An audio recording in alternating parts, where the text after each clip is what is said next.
with, you know, one of the things that our sources have been telling us from the beginning is that they believe that WSDOT is underplaying the severity of the issues with the first cycle of pontoons that have come out of Aberdeen. And we want to know if that's the reason why we've not, and the public has not been told that there are problems with leaks with all 6 of those first pontoons. Well, first of all, I don't think we're underplaying anything. We've been very transparent since the beginning. When I think it was in the middle of May or early May, when we first started with post-tensioning of the longitudinal pontoons, that there were cracks and spalling.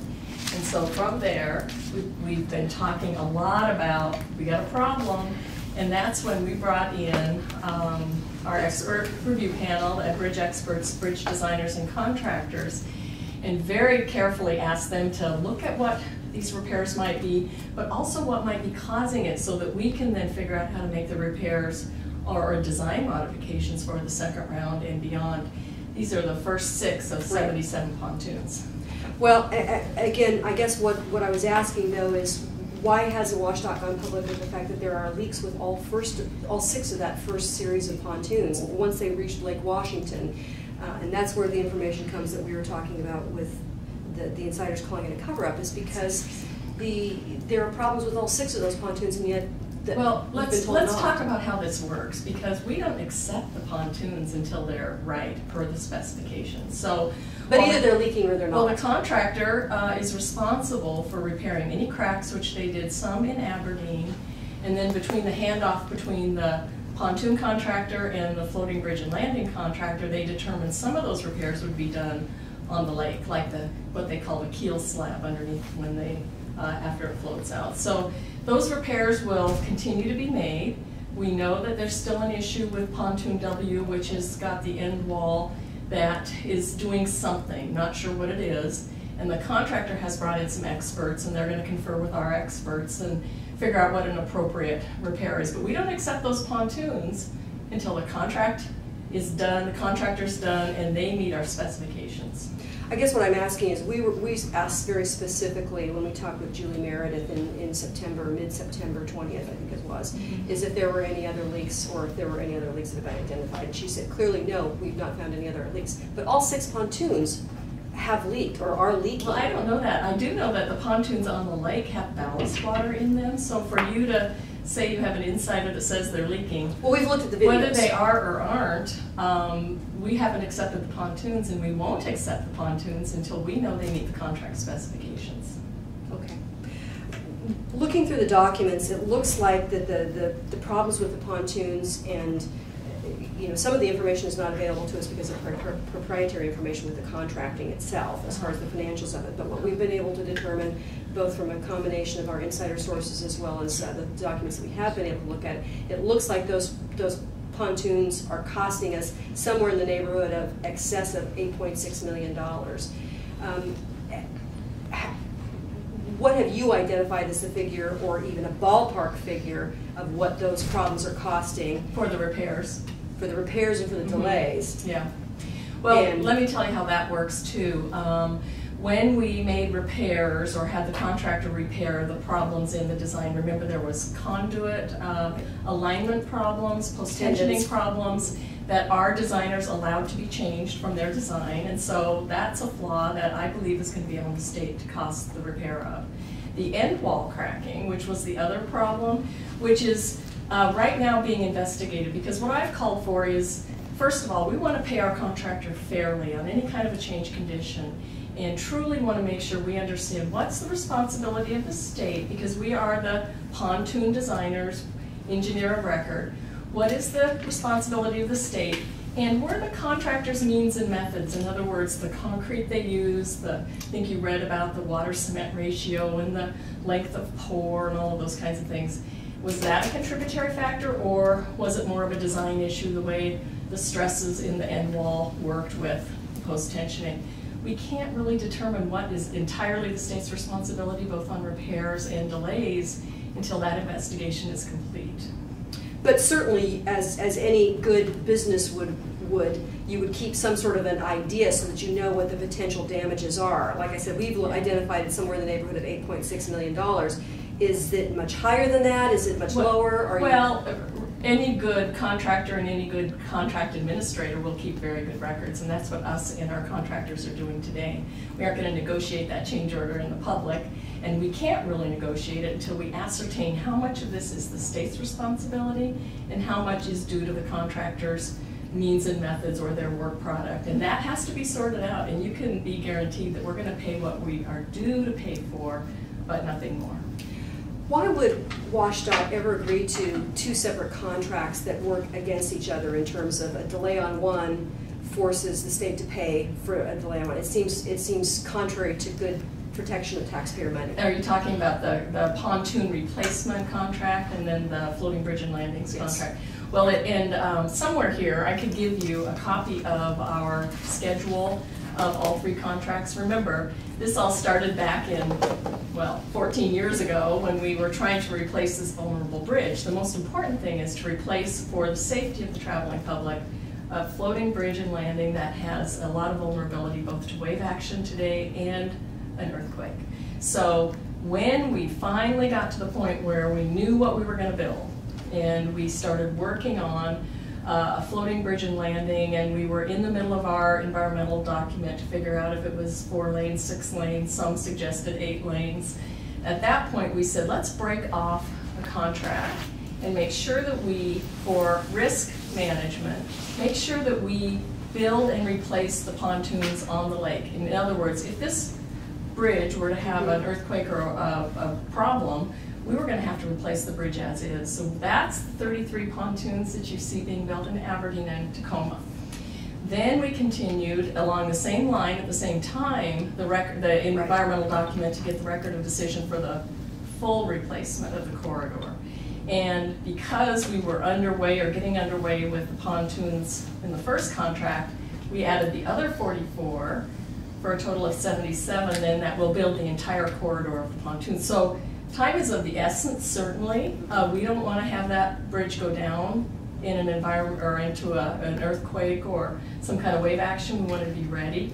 And so, yeah, we took a risk. We took a risk and we took a very aggressive schedule in order to make sure that we can replace this bridge in a timely way. But knowing that we had the initial contract for the pontoons construction, and why would WashDOT sign a contract that puts the taxpayers at risk of I mean, why not make it a wash instead of having, you know, we owe $10,000 if they're, or we get paid $10,000 if they're late out of Aberdeen versus we have to pay Kiewit $100,000 a day if they're late to Lake Washington or late. So you're talking about the layering of the two contracts and delays. Right. Well, when we... That's what I was talking about in the last question. So when we're trying to replace, first of all, just the vulnerability of the bridge, the 33 pontoons, time was of the essence to get that contract underway. And then the second contract, we didn't know Kiewit. Well, Kiewit General got the first one. Kiewit General Manson was the successful bidder on the second one. We didn't know necessarily that they would be the same contractor, but we did know that the way we designed the delivery of this program was to do it in a very concurrent fashion. Had we not had problems with that post-tensioning from the beginning of the post-tensioning in round 1, we wouldn't be talking today. Right? I mean, the issue was we have a design problem. We allowed the contractor to make some changes that caused the post-tensioning problem, and that caused delays. And so the repairs had to be made, and we're making sure with our expert panel that they come in and make sure and validate that every step of the way we're getting the kind of pontoons that we call for in our specifications. I've heard one of the things that we've showed some of the information that we've received to Representative Armstrong, who is the ranking member in the House Transportation Committee, and his take on it was that it appears as though WashDOT, that this pontoon problem has sort of gotten away from WashDOT. How do you expect to address? Well, I'm surprised to hear that. I don't know what that means, first of all. Round 1 was 6 pontoons, 3 longitudinal, 1 end pontoon, and 2 flankers, right? So that's the first round or first cycle, 6 of 77 pontoons. No pontoon construction program that I've ever heard of. It's the state of Washington, and we have 3 major bridges that are floating, are ever perfect. And so this problem on the post-tensioning is something we certainly didn't expect, and that was a flaw and an error from our design approval of making that change. Cracking, shrinkage cracking, the other kind of cracking, that's sometimes happened. There's more than we would expect, but That's why we brought in the experts, to try and figure out how to repair, make sure it was successful, how to redesign and modify the design to strengthen every round from there forward so that we get a quality project. Are you doing anything to revamp or overhaul the positioning of people? We're understanding that you are making some changes actually in administration. Yeah, actually. So what I've called for is a couple of things. I've called for a thorough review, first of all, of every procedure and process that led up to the design, how the contract was implemented and executed, our role in quality verification. Contractor has the QA/QC we verify. I beefed up the verification staff now out at Aberdeen, and we've brought in our state materials engineer who's going to oversee the Aberdeen construction, because remember there was this issue of the concrete quality and whether or not that is a contributing factor to any of the end wall. We're analyzing that. So we're doing some more modeling. Our bridge experts are doing some more modeling to understand as we get in and look into what's our state responsibility. We're looking very carefully to see how much the concrete issue of the means and methods versus the end wall design for the end wall cracking, and what's the contributory factor, so that as we negotiate a change order, we have a better sense of cost responsibility. We are also bringing our bridge design folks, who are they're called technical advisors, and when there's an issue on the project out in Aberdeen, they would be called to give a weigh-in as engineer of record. So we've asked them to come sit in the headquarters construction office with our construction engineer and bridge construction engineer, who has to certify and modify any changes. So bringing them closer together, because it was taking a little too long to get the redesign and the back and forth between us. So strengthening our coordination. We've got a lot of different offices in Washington that are working on this. This is a huge project and a very complicated one. So we're making sure that we're doing the best we can from here forward to make sure these kinds of issues on quality of the delivery of the concrete or anything else are very well documented and certified.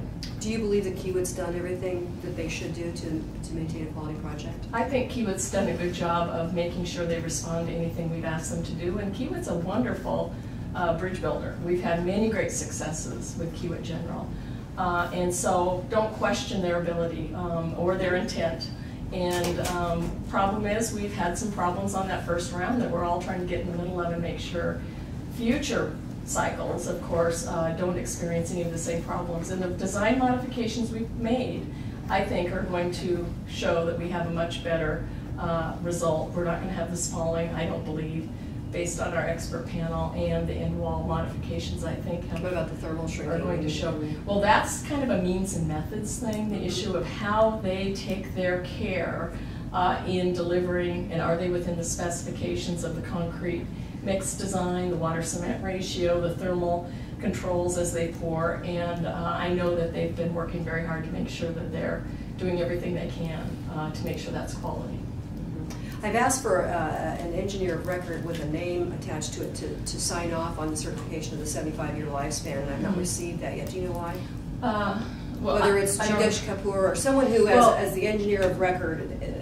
The way we use the term engineer of record on bridge design, but we have many certified engineers in our agency. The problem is that there are specifically state law licensing requirements that go along for design. Yes, yes, but they also certify, and they wind up being sort of the libel name on design, not on construction. So our designers design, and in our agency, which has 105 years of history, our process is that our state construction engineer, who is a registered civil engineer by requirement, is the person who accepts the final products and certifies the acceptance of the construction product in any project. But they don't do that to the end, right? We don't accept the pontoons or the bridge until the end, but we have not, and just to be clear, because I think sometimes that gets confused in your messaging, we have not accepted these pontoons. So if there's any issues with the pontoons, we'll observe, where that contract verifier and validator, we will observe and work with our contractor to make sure that we get a quality product at the end. But they're now, for example, on W, they're looking very carefully and bringing in some experts to say, geez, should we put a membrane, should we do this or that? And that's their recommendation to us that we'll then bring to our expert panel, and together we'll decide that that's the appropriate fix. Okay, can you get a quick cutaway? Sure. Let me ask you, I just want to make sure I'm understanding this correctly. When you're talking about, I want to make sure that I'm characterizing it appropriately. You talked about the changes in moving the materials expert over to oversee the Aberdeen project, as well as moving the bridge design to a couple of bridge designers, I think you said. They're called our bridge technical folks. And there's more details there, and this is a news release going out at 2 o'clock today. Okay. So talking about our quarter cost update as well, and bringing a lot of folks up to speed on our project construction of the quarter itself, and what we're doing on the pontoon. Is this the east side contract? This is all, the whole corridor. But I'm looking about this I don't know what that the is. dollar figure lowered to 500. Oh, that's the east side corridor. That's contract? west that's side. the- That's the. Right. We've done a new That's right. cost That's right. estimate That's for right. the entire Okay. corridor. Okay. So it would be, is it accurate to say that you're realigning staff to Strengthen our project team, Okay. certainly. I need, as the secretary, I need verification that we're doing every single thing we can not to have any miscommunication, and to make sure we have all the right people pulling in the same direction on this project. And Are you disappointed that the first round of pontoons have been as troublesome as they I'm have? frustrated a little, yes, and frustrated in that you always want things to be perfect, and I'm disappointed that we have what I consider to be a design error on the conduit location, and the way we spec that. And so, you know, we have some responsibility that we have to step up to. But then my job also is to make sure that kind of thing doesn't happen again. And I have to make sure that I understand where our processes and our procedures that we have well documented, where they follow, both in the field and in our design and construction offices, and as we're managing a contract, which, by the way, is a very complex contract. Right, I get that. I get that. I mean, there's a lot of moving parts. And we're I don't know which number of design build contracts we're on, but this is a major design build. We haven't been in this business of design build for a long time, but we're in this major design build project where, because of the way the contracts came together, our bridge designers designed the pontoons, and so it's almost like owner furnished equipment. So we have engineer of record, a pontoon cost responsibility inside of a design build contract, which puts us in risk. And so, as normally, if we weren't the designer, it'd be all up to the contractor to, you know, and we wouldn't be as involved, but we design these pontoons. And we have to make sure our responsibilities are clear. Do you have a time frame for when the repairs are going to be completed to the first 6 pontoons, and when you're going to be? I have not heard what the repair schedule is. The contractor, though, by the method and the way they're proceeding with the hooking together, I know they're starting to join some of the pontoons. I don't know how critical that all the sealing inside and the work they're doing is to be done when they hook them. Certainly by the time they start putting the roadway on, they have to all be free of any cracks and deficiencies. So I do know that when they floated them out of the casting basin out into Aberdeen to the port, Kiewit General and Kiewit General Manson, the two contracts, negotiated and decided that they would tow the pontoons before they finished the under pontoon and some of the other repairs. The Kiewit General Manson's insurance company, Lloyd's of London, viewed with them those pontoons, and that might be some of the videos that you've asked for that we just made sure you got, that Kiewit General Manson wouldn't take them from Aberdeen because they were the responsible towing partner unless they were sure that they were good pontoons and could withstand, even with the keel cracks that were there. Right, So, I mean, I guess that's one of the reasons why yeah. Kiewit General is saying, well, you accepted the pontoons at Aberdeen. Well, we didn't maybe accept that's, them, and I don't think they're saying that because they know that's not true. well, it's in some of the records that I looked at. So, But they're arguing that, whether or not, I mean, they are in fact saying that. Well, maybe they're talking to Kiewit General Manson.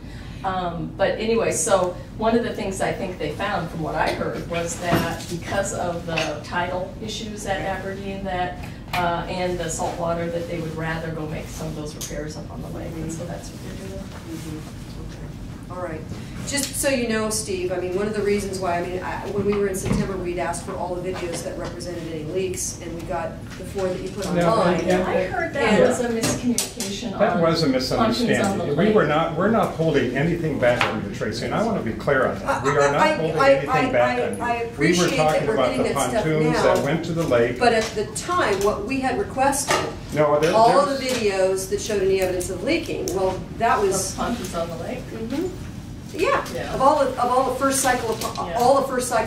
Well, it sounds like that was a miscommunication. I heard your teaser this morning that we're some big conspiracy theory and that we're hiding things. Well, it's not us saying. Let her finish the answer here. Well, okay. So we're not hiding anything. We have tried to be so transparent to what's going on. The minute we found a problem, we made sure the media know. And I know you say you have a source and that there's this big conspiracy more than one. theory. It's not just.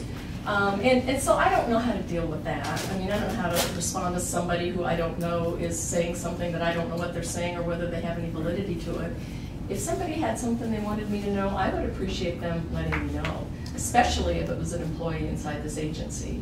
So I'm doing my diligence as secretary to make sure that I do a thorough review so that I can know that every single part of our agency is doing what they're supposed to do, and that we're not compensating the contractor for things that are their responsibility. Sure. And that we would pay for what is our responsibility. When do you have, are those numbers that just because of proprietary and negotiating issues, you need to keep those? Well, the other part of the question that I'd asked, that I'd sent to you, asking for Julie, because I'd seen an email that she'd written where she said already 50% of this contract has been spent. The valuation of the contract has been spent. I believe she was referring to the pontoon contract, but I asked for clarification on that. Well, we have a contingency reserve. Yeah. Well, we could certainly tell you how much we paid the contractor, but and what percentage of that is of the contract. But until I have some of the analysis done on the end wall forces, I all get of that, it's not ready for an end number. But we can't say, okay, this much is ours and this much is yours. The contractors also certainly will say, well, our schedule was this, so now you owe us that, and we're not going to give them the money until we verify. Right, and I understand that, but you understand from a taxpayer's perspective, from a resident standpoint, they want to have some sense of what that. And we're hearing about this $90,000 a day differential between the one and the other, and how that adds up on the two overlapping contracts. And I've never heard that number other than from you. So what we'll do? There is a differential. We bring did mention that in September. On that each of them have their own delay. When you think about it, how you measure delay is that you would look at how much material, equipment, and staff personnel they have on site and how much that delays them. One of the benefits for us is that we have two contractors that are the same, Kiewit General and Kiewit General Manson. And they have already found ways to synchronize some of the construction of the two contracts. And we're allowing them to do some winter work up on the lake that we had previously not allowed, that is going to help them recover some schedules. So we're going to be doing everything we can as the contract administrator to see how we can encourage more synchronization of work and the ability for them to do work when they had been previously banned that might help us recover some schedule. Well, is that $8.6 million figure that we came up with, is that way under, is that way over? I have no idea of knowing, first of all, what that number represents. Well, it's $90,000 a day looking at the 74-day delay from the first cycle. That's all, and I'm just going off the documents that we have. So if we owed all of that, and if that was a valid number, that's a number that we'd do the math on. But I want to know first, how much did it cost? First, what is all the state's cost responsibility? How much did the conduit pontoon, the post-tensioning, what did that repair cost in hard numbers? That's a real number. And then how much of the other crack repair was related to our design issues and whether or not our design on the end wall was adequate? And then what kind of design modifications in round 2 and beyond. And now let's talk delay. Once you know what's the state's percentage, how much was on the contractor's critical path schedule. It was the conduit and the pontoon, or the post-tensioning, because they had to post-tension every pontoon before they could put it out. So that's when you start doing the math. You're late. So and once we determine that, then we'll negotiate with the contractor on a change order. And that may take 60 days, 90 days, not sure exactly. So you don't know when We've your got our, expectation is for numbers to come No, through? we're not going to declare a number until we've negotiated with the contractor. And so our attorneys and a claim consultant, and I mean, this is something that is a big darn deal. And we're going to make sure that we appropriately compensate the contractor, but we don't want to pay anything more than we have to, based on something that might be their responsibility. Right. So it's a careful and intricate negotiation when you get to that point. Yeah. Thank you very much. Thanks. See you later. Thanks. See you later. Thank you for your time. See you. Mhm.